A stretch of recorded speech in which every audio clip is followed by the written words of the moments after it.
Hey everyone, for today's video, nandito po tayo sa puno ng mga piras. Ayan, walang bunga yan. So, nandito po tayo, flex ko lang sa inyo, maraming bunga po. Pero, parang hindi maganda ang bunga niya guys. Yan, marami. So, subukan nating mag-harvest ng magaganda.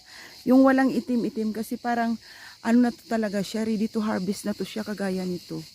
So, pag hindi mo yan kinuha, masisira siya. Ayan. Ang daming bunga. Yan. Maraming bunga. So, ang gagawin natin ngayon, aakyat tayo sa isang hagdanan para makapanguha tayo ng magagandang bunga. Ayan. Tingnan nyo, nakalambitin lang.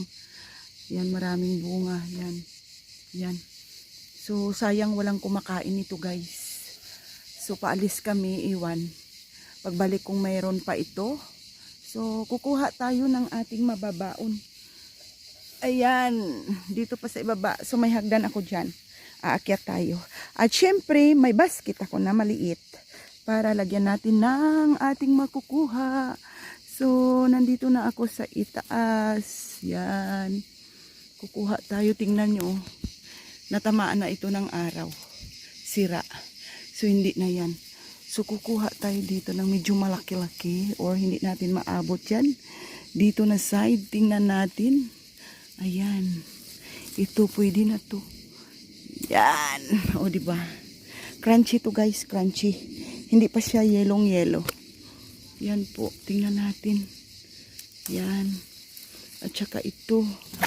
Tingnan nyo. Pwede na yan. Yan, kainin natin ito mamaya. So, medyo na ano siya ng ulan. Kaya, kukunin na natin. Ito hindi naman to sira. Itim lang sa balat. Yan. Ayoko yan. Ito, medyo makinis-kinis. Yan, pipiliin natin yung makinis-kinis. Pero, tingnan natin, sira yung sa ibaba. Huwag natin kunin yan. Ito.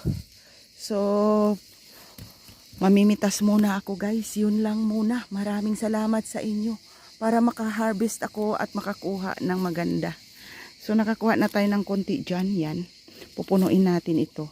So, yan lang muna. Maraming salamat po sa inyo. Ayan, may nakita pa ako saglit. May nakita pa ako na isa na maganda. Ayan.